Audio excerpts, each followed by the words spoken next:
it's probably the most bullish major has been. Usually when there's a big commodity boom, I'm already busy shorting and getting ready to short, but I can see this definitely going another year, because even if China slows down, the rest of the world is now playing catch up. And with infrastructure spending, green spending, and everybody printing dollars like we've never seen, I'm convinced this is a real boom. I think there's more a fundamental shift towards the battery transition. It's the biggest purchase order in history of mankind, and it's a very strong trend. We bring more than just the money. We bring the insurance that the project is sustainable and that it's going to bring benefits to all stakeholders and the continent. So,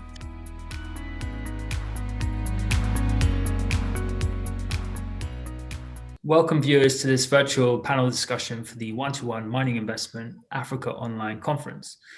We're going to be hearing some insights on the investment outlook for mining activity in Africa, some of the key risks and attractions for projects on the continent, and also taking some views on how sustainability and decarbonisation are playing into investment decisions. So joining me today, I'm pleased to have four experienced minds with broad careers across the African continent. Introducing on the panel, I have Peter Major, who's Head of Mining at Mergence Capital Investors, Jonathan Cordero, Head of Corporate Development for Eurasian Resources Group, Thomas Viot, Chief Coordinator for Industrialization at the African Development Bank, and Warren Bolttler, CEO of Forbes. Gentlemen, thanks for taking time for me to join me today. Warren, I'm going to hand over to you as you're going to lead us through this discussion. So please take it away. Thank you very much. Thanks, Adam. Right, thanks for joining, everyone. I think we'll get straight into it. The broad topic for this discussion is the African mining outlook, investment strategies amid bullish metals prices and decarbonising future. So having hosted this panel for a few years running, we've seen investor confidence in mining projects in African jurisdictions has been seriously challenged by, amongst other things, unfriendly regulatory policy, political violence, lack of infrastructure, power shortages, taxation, etc. So before we get into the main topics for the day, I just want to quickly explore whether this sentiment has improved, deteriorated, or remained steady during 2020 and into the 2021 outlook. And for the purpose of this particular response, just ignore the effect of COVID right now, because we'll get into that a bit later. So let's start with Peter, who's always quite a strong view on this. Well, boy, Warren, I'd say I've been in this country since 1982. I've been involved in the corporate finance aspect certainly since 2004, and I've been involved in the asset management bit since '89. So let's go to 2004. That's when we had the new minerals bill. And right now, it's probably more favorable for investors right now than I think it was then. I know they were a little bit more positive then, but government is busy trying to clean up policy, trying to more fairly apply policy than it was back then. So combined with the high metal prices and government willingness, very belated and very insufficient, but at least there's a willingness of them to try and clean up their policy, to try and focus it. So amazingly, I found the environment here better in the corporate finance side, raising money for the small and mid-sized miners.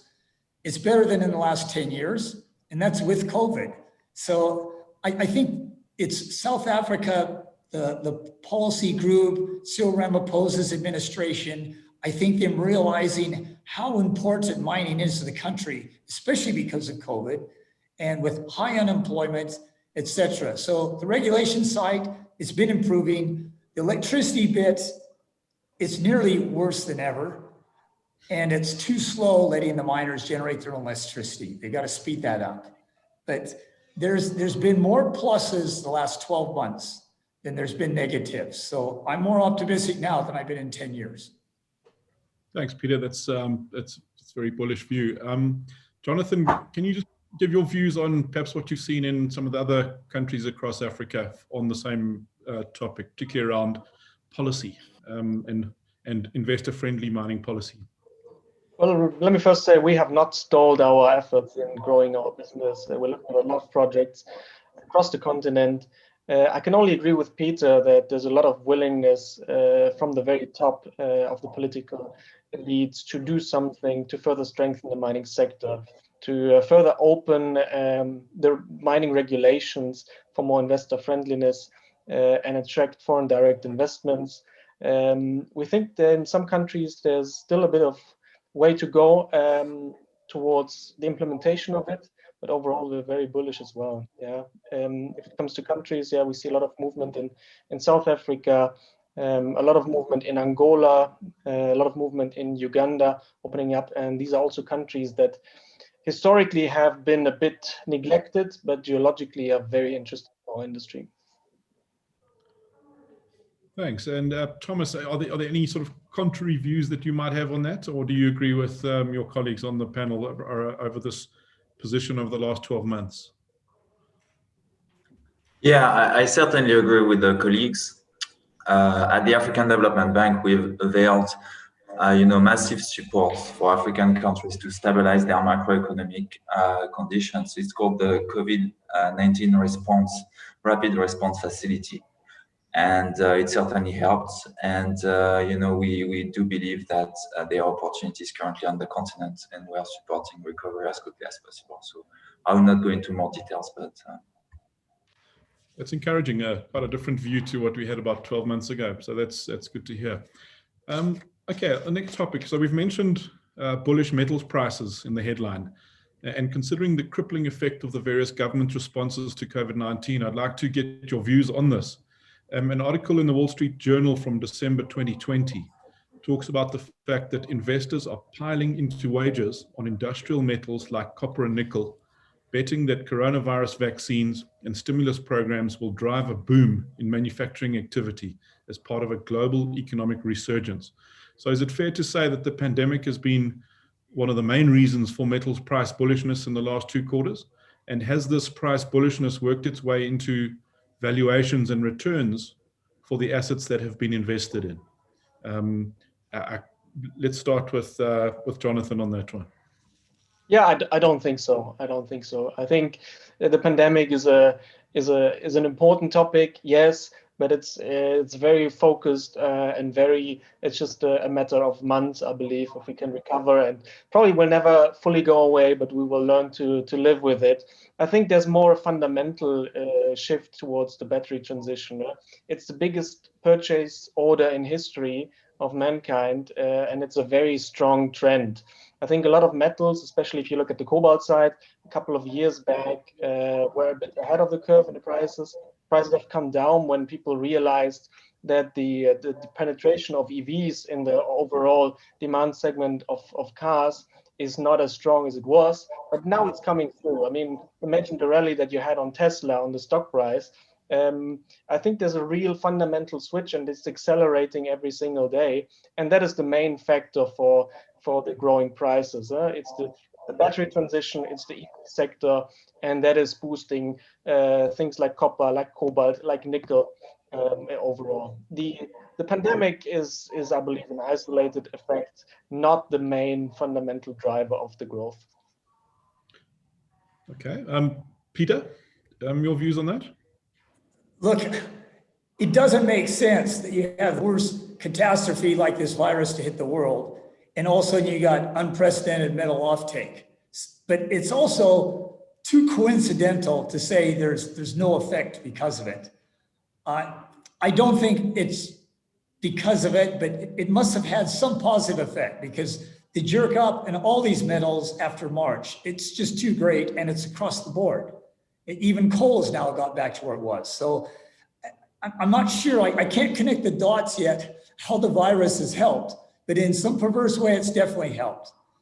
That said, we know most of the countries in the world have had decreased GDP the last 12 months. And yet China, that's where all these metals are going, more than half of all of them are going there. And China has stimulated the economy. They know how to overcome this virus, and they are producing. This is real demand. It's not speculative. This is real demand. So I definitely believe, like Thomas has just said, when these other countries get their GDP turned around from last year's fall, it's going to buttress that demand. It's certainly going to put a price support under. So it's probably the most bullish major has been. Usually when there's a big commodity boom, I'm already busy shorting and getting ready to short, but I can see this definitely going another year, because even if China slows down, the rest of the world is now playing catch up. And with infrastructure spending, green spending, and everybody printing dollars like we've never seen, I'm convinced this is a real boom, at least for another year. Probably more. Thanks, Peter. Thomas, your views on that? Thanks. Well, I agree with the colleagues. I think COVID has acted as, an accelerator for some changes that were already happening. And in the case of, cobalt batteries, that change is accelerating. The global, the climate change agenda is accelerating. And Africa can capitalize on this opportunity. We are actually working with the South African development community to develop the cobalt and the copper value chains in the regions. We know that there are very significant deposits, that they account for a big share of the world market. And we believe that there are opportunities for further transformation and value addition down the line before raw materials are exported. So this huge demand, increased prices are an opportunity. We're working with the regional community, and we want to take advantage of this opportunity. Thanks. So maybe just to add here, if you may allow, I mean, ERG is one of the founding members of the Global Battery Alliance, together with the World Economic Forum, to promote sustainable sourcing, especially in the cobalt space in the DRC. And we see good things happening, and more companies are joining our efforts to improve that. And I believe that that the country and the whole Copper Belt, including Zambia, will benefit from that in a great positioning as a sustainable supplier of cobalt for the world markets. We also don't see a big substitutional pressure from other metals in the battery space. There's simply no other commodities that have similar chemical specifications serving the batteries. Thank you. That's interesting. And obviously this sort of price bullishness and leading to what we believe to be a metals boom, as Peter says, is going to find its way into valuations from asset managers out there and generate some of the returns that they've been looking for, as well as stimulate investment into new projects. Have these positive valuations started to come through yet, or is there still a bit of a lag? Peter, why don't you grab that one? You're looking for volunteers. Yeah, kind of. Yeah. So I mean, all the metals prices have certainly rallied, but you don't really see that in the underlying share prices of the operators. And when's that going to happen? Warren, for the first time, I was seeing it translate into ratings, but as soon as the guy's earnings came through, it kind of disappeared. So all these North American type PE ratios that we're seeing on our platinum and gold shares here, all we needed was another 3 to 6 months of earnings, and it brought them down. So I think it's funny. It's definitely helped, but look, South Africa has more things to overcome than just metal price to get their ratings up. I don't watch enough shares over the rest of the world. Although a lot of our companies like Anglo Gold, Goldfields, Anglo American, they're predominantly overseas shares, but even their PEs, are below market on the whole. And so it's just very rare that you see the mining PEs go above the all-share index. It's rare means literally once every 5 or 6 years, and it usually lasts in months. So I think there's pretty realistic valuations here. I don't see anything trading in la land on our board. I think you have to take a differentiated view on that a bit. If you're looking at the major companies, the production companies, you mentioned Anglo America, but also First Quantum, Chinese companies like Zijin Mining have a very big increase in the 40s to 70% over the past 6 months seen. And that is certainly a fraction of the quality of assets, but also the price environment that has improved. You're definitely right if you're looking at small mining companies, Canadian listed, Australia listed companies that are more in the exploration space. But I would tend to agree that there's also not an overvaluation in that space either. It's really more fundamental and more based on the quality of the underlying asset itself. Thank you. Okay, I want to sort of put a lid on the COVID conversation. I just want one last view. The long-term effects, long-term implications. I was talking to Adam on this Zoom just before you guys all joined, saying that, there's a lot of sentiment out there that, particularly on new projects, new deals, financial closes and that type of thing, that you can get to a certain point on analysis and financial modeling, but the inability to travel, the inability to meet, the inability to present and to build relationships, creating sort of stumbling blocks for deals closing and for investments to be finished off. Would you agree with that sentiment? And what is the, in your minds, the long-term detrimental view of COVID on the industry and on the due diligence process required to actually get projects off the ground? Maybe I can start with Thomas on that one. Okay, well, thanks, Brian. Look, certainly it's been a difficult time, but like I said, we've availed a $10 billion package to support macroeconomic stability on the continent, the COVID-19 response facility. And also, Africa has been less affected than other parts of the world. That's one positive thing. We're also looking at how to strengthen the pharmaceutical industry, develop the pharmaceutical industry on the continent. There is an opportunity there that one has to take. Now, the long-term effect is, at this stage, is anyone's guess. It's hard to predict.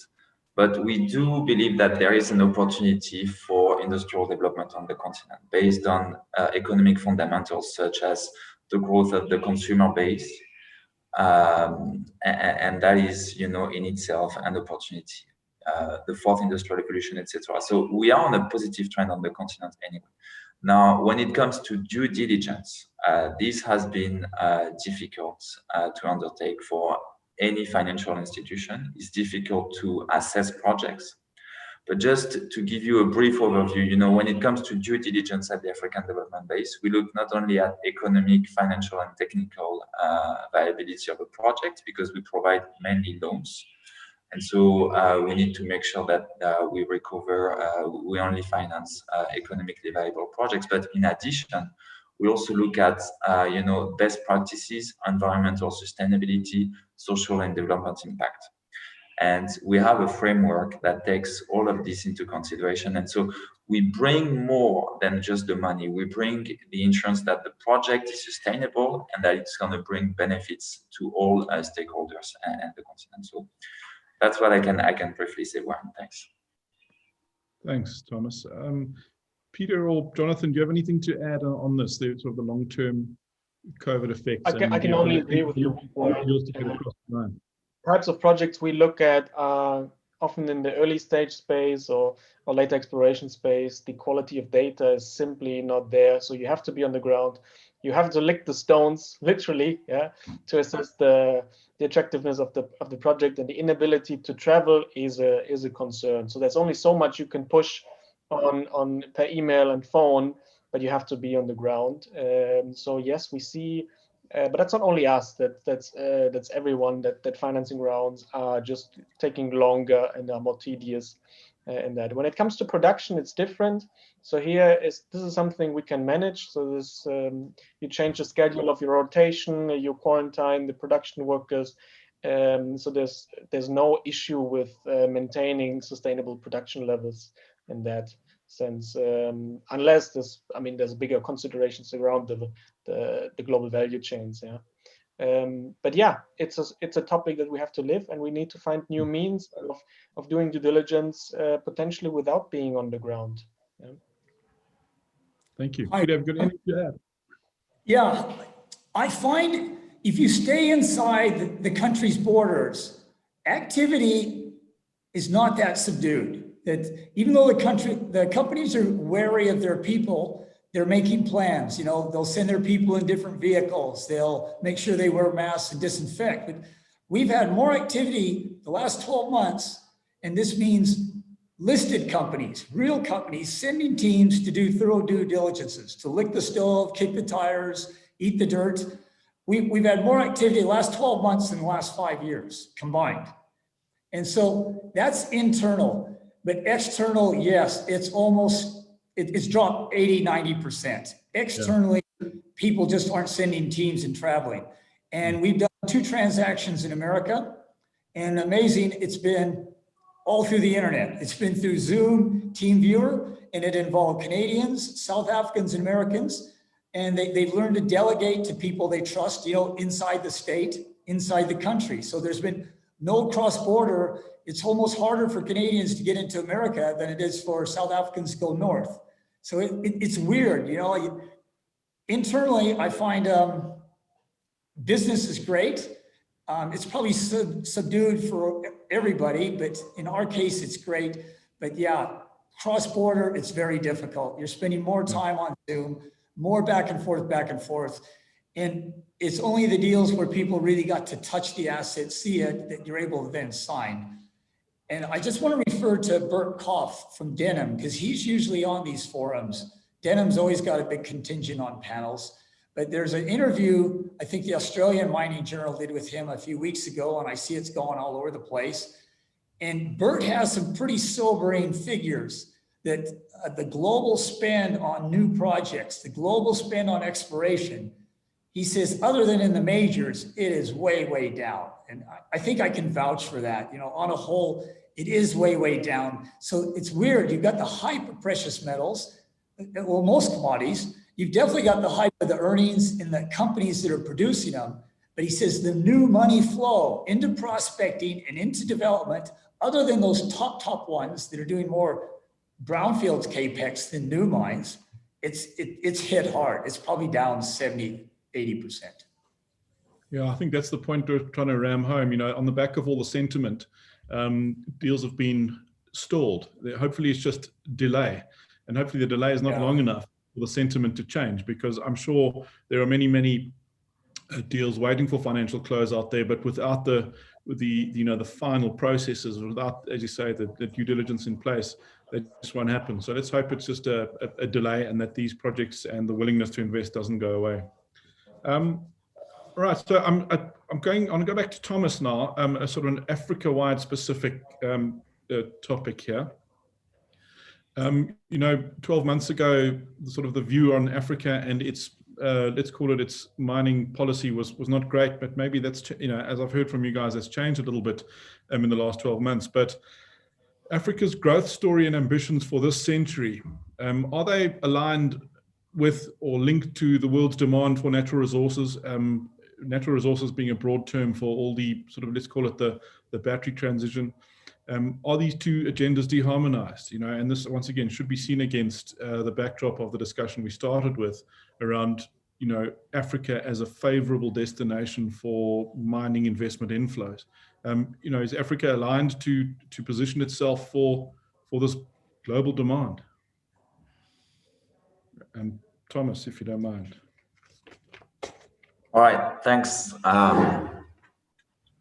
So I do believe that there are significant opportunities for investments in Africa in general, and including in the mining sector. At the African Development Bank, we have been supporting the mining sector now for many years, and there are a lot of transformational projects, and in many cases the return on investments is significant. Now, there have been issues with governance, changing terms of the contracts, etc. But we also noticed that this is significantly improving, and that governance on the continent is improving. When you have a partner like the African Development Bank sitting at the table with you for a mining project, that helps to mitigate these risks. We have political risk guarantees products. We have a very good assessment of the risks. I mentioned before that the due diligence we undertake is more stringent than for purely commercial banks, but that brings to bear that the value add is that we ensure sustainability. We make sure that it's beneficial for the country, so it's less likely that the country is going to question the contract later during implementation of the project. So these uncertainties in the mining sector will really help to mitigate them. In terms of the financial products that we provide, these are longer term than commercial banks, so it's also more adapted, more adjusted to the mining sector. There is a longer grace period, up to 5 years. So these are a few examples of things that we can bring to support mining projects. There are a number of continental strategies that actually aim at improving and developing the mining sector. There's the African Mining Vision, there's the Agenda 2063, the African Union, etc. And the African Development Bank actually supports all this continental agenda. We believe in the industrial sector in general. It's one of the 5 priorities that we have selected to develop the continent. And I can give you, examples of mining projects we supported recently in Guinea, the Guinea Aluminium Corporation project. That's a 1.4 billion bauxite project. We provided 100 million of senior loan to the project. And that brings a lot of infrastructure development, government revenues, etc. So we find that there are positive trends, opportunities, and that's, the example of cobalt we are taking later, some transformations, new opportunities can be capitalized upon by the continent. Thanks. Okay, thanks. It's nice to hear. Peter or Jonathan, have you got anything to add to that, specifically with, Africa's readiness to meet the demands of this, this metals demand? Yeah, I've got a strong opinion on this, Walter. Warren, sorry. Yeah, I think it's less prepared to meet this demand that it's been in many, many years, and that probably means 30 years. There's very little policy coordination between the various countries. They've all got different policies. And I suppose we can't ask them to all make a similar policy, but in each country, its policies are not aligned with its needs, and they're not aligned with existing producers and bringing in new producers. And South Africa is a great example of that. The Chamber of Mines, we've always heard, is representing the established producers, and it's doing a pretty good job of it. And they're robust, and they were able to withstand horrible policy, horrible legislation, difficult BE, and low commodity prices, Eskom's problems, unions. Established companies were large enough to sustain that, but there's no policy designed to help companies explore, start up, and grow. And Gwede Montage is making an effort, but he has no idea of the damage that all that legislation caused. So just remove little bits of it for one sector, or changing it, tweaking it. These are draconian, non-helpful pieces of legislation, and there's thousands of them. And if I look at Zambia, and the DRC in Zambia, they threw out all their legislation from the 70s, 80s, 90s in the new millennium. They threw it out. They knew it was failed. They had a new regime that didn't have trouble throwing out the old regime's policies. And they said, guys, just come in and mine. There's almost no boxes you have to tick. Come in and mine. We'll give you benefits, grandfather clauses on tax, bring your equipment in, VAT-free. And it did work. It worked wonders. They caught the commodity boom. They got tens of billions of dollars of investment, those two countries individually, way more in South Africa. But then they start altering the policy, and they start changing it. And now if you go to Zambia, you actually don't know what the policy is. And it looks like negative policy for everybody, the established producers, and it's warding off new ones. So no, policy, it's keeping investment out, it's driving existing investment away. And it's doing it in a commodity environment that they should all be booming again. They should be getting tens of billions of investment, all of us. So I think policy's the most important thing here for all these African countries to get if they want to see the growth they deserve and should get from their commodities. Right. Take a modern day smartphone, right? That you go to the Apple store, you buy a new iPhone. What is it, like $1,000 US? Yeah. The value of the hardware in it is maybe 200, 250. The value of the battery in there is maybe $10. The value of the cobalt within the battery in the iPhone is less than $1. So that gives you a feeling where the value is captured. And that is not in the African countries where the commodities come from. And I totally understand, and we fully support that this is not right. And yes, I think we need to work all together as an industry, together with the policymakers, with NGOs, as producers, to capture more value in the country where the commodities are coming from. Yeah? So we are fully committed. We think that geologically there's the greatest potential in some of the African countries, especially around the copper belt, so Congo, Zambia, and so on. And we will further invest. Yeah, but yes, there's still a lot of homework to do, both on the policy side, on logistics and infrastructure, on power, and especially on the topic of human rights and governance. Yeah, and I think this is all manageable if we all work together on this, and then Africa will continue to have a great future. Thanks, Jonathan. Yeah, it's an interesting view. I appreciate that. So yeah, I think Africa needs to do a lot of work on its alignment for this fourth industrial revolution. Okay, let's move on a little bit to a slightly different topic. West Africa. What are the region's mining and exploration qualities when compared to the perceived safe havens, both on the African continent or, in fact, on other continents? I don't know who wants to start with that. Maybe Jonathan, your views on West Africa as a sort of an investment destination and a production destination. Yeah, we are currently not active on projects in West Africa.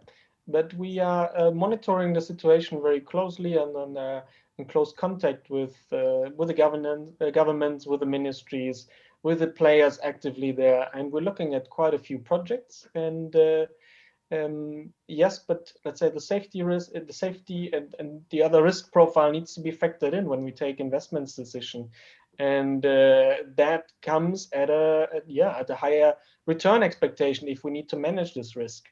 So it comes in, and it means actually if you have to factor that in and you need to spend more money on securing this, the projects simply need to be better or cheaper to take an investment decision if you're looking from an only econometric perspective on it.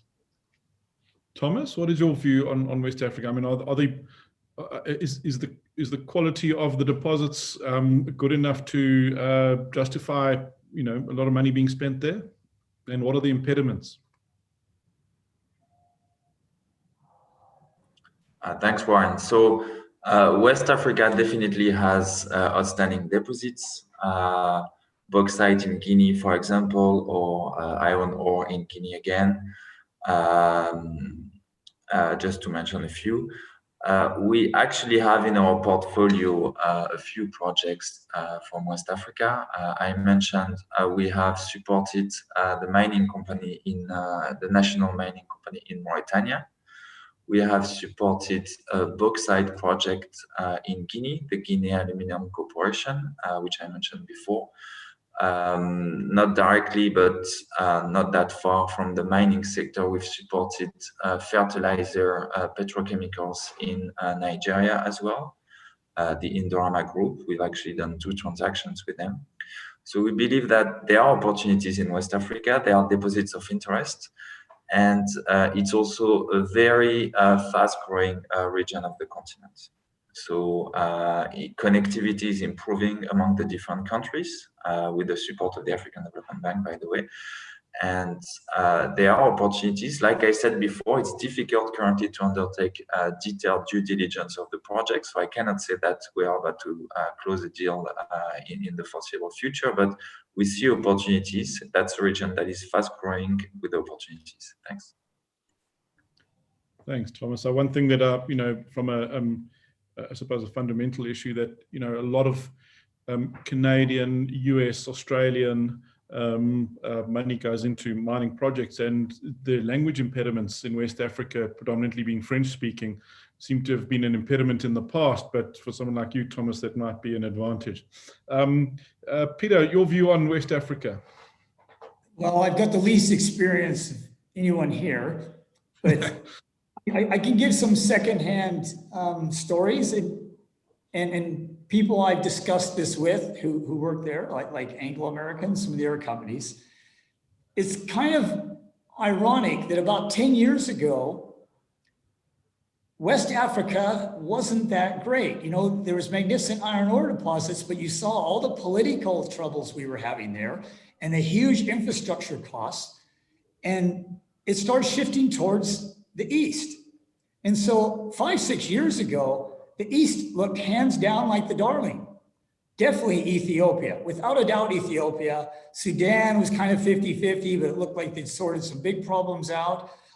Kenya and Tanzania, you know, they were growing great guns. So we thought, well, the East is actually teaching the West.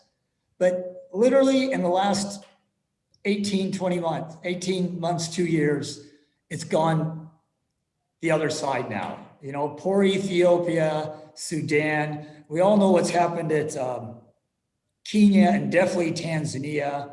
We see what happens in Mozambique. So boy, it's amazing. It goes literally from one coast to the other. And now on the West, yeah, Ghana, Mark Bristow, Anglo-America, they just couldn't come to terms with a policy and some kind of agreement with the Ghanaian government on Ashanti. And boy, in the last 2-3 years, they've got great policy, great agreements. So it's now shifted to the West. And I'm just hearing great stories about Angola really opening up, new president. It could be another DRC. It is another DRC, not could be. It is another DRC as far as richness, but they're getting more organized in policy. But even the DRC is kind of doing better than Zambia. So it's a West Coast story now. Unfortunately, East Coast is going to be a couple of years, I think. Very interesting. Anything to add there, Jonathan, before we sort of go on to our last topic? No, I'm fully aligned with Peter on this topic. Okay, and then so thanks for all of those views. So finally, you know, this wouldn't be the African Outlook topic without discussing issues of ESG and the concept of a greener future for all. And with your investment mindset, are these principles? I mean, and you know, these issues have been discussed and sort of exhausted over time, but are these principles of governance, social awareness, green, etc., are they at odds with the fundamental value proposition for investors in mining?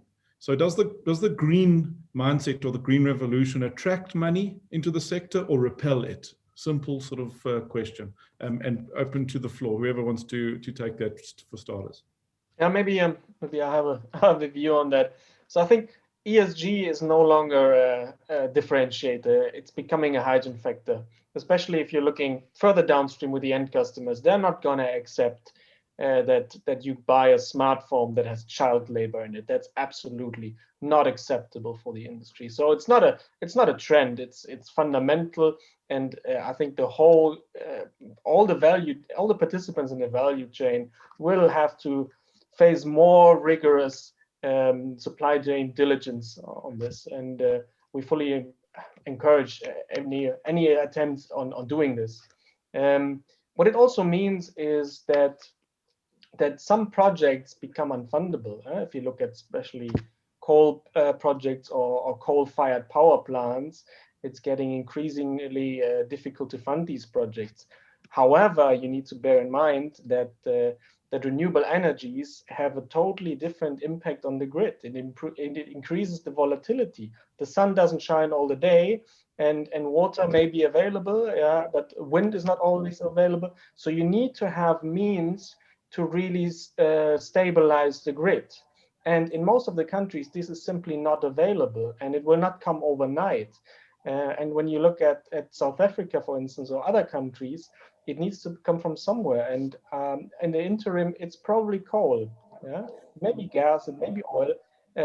But you need to have an interim solution. People will not accept to be out of power or not have light in the night. So there needs to be a long-term thinking and a long-term mindset of improving and getting to renewables, but without really creating too many disadvantages for everyone. So I think a lot of thinking needs to go there into enabling a smooth transition and not demanding from the ivory tower. Yeah, interesting, Jonathan. Thanks. Peter, do you want to comment on this one? Yeah, Warren, this is really important now. To get finance, it's almost regardless of where you're going to get finance, ESG is right at the top now. And if you're starting with a clean slate as far as legislation and policy, I don't think it adds that much cost, and I think it makes it a better, more equitable, fairer, sustainable project. But it never starts with a clean slate, especially in South Africa. We must have more legislation than another 2 or 3 countries put together. And so here, it is an added burden, but I think the companies that we've dealt with, the financial institutions, we kind of give the ESG priority over the government legislation because it's consistent, it's international, it's growing, it's not going away. And we all know the government legislation here, it's ever changing, it's punitive, a lot of it's contradictory, doesn't make sense, a lot of it gets ignored. What makes the ESG difficult here is how it's applied. Because this government in South Africa and most African countries, they don't apply their legislation equally. So it means if someone says they're applying ESG, the next person next to them might not be applying it. And how are you going to measure? So yeah, it is an added burden. I know we have to get used to it and we got to work with it because you just don't get the funding if you don't have it. But it's not made anybody's life easier in Africa because of all the previous legislation that's changing, difficult, contradictory, and pure anti-investor. Interesting views. I've always thought of this, the imposition of ESG as a fundamental ticket to the game in projects. But from a pure investor's point of view, having to be ESG compliant or build ESG into your strategy adds cost and complexity to any project, which from a pure economic investment point of view would make an investment look less attractive. And it's just a massive topic in this world today. Finally, just Thomas, any views on this particular topic before we finish off? Thanks, Warren. I tend to agree and disagree with your comments when you say ESG requirements make it more difficult to finance projects and make them more difficult to design. Sustainability is essential in the mining sector, and we've had issues where projects got off the ground and had to be stopped because they had flaws in the design or there were issues with the host country. And sustainability, ESG is an essential requirement.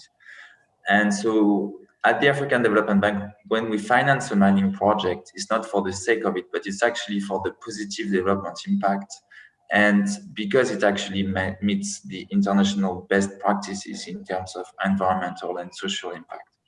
And so we can actually help you guys to, in the design phase of these projects, to meet and anticipate these requirements to make sure that the project is able to answer the international agenda.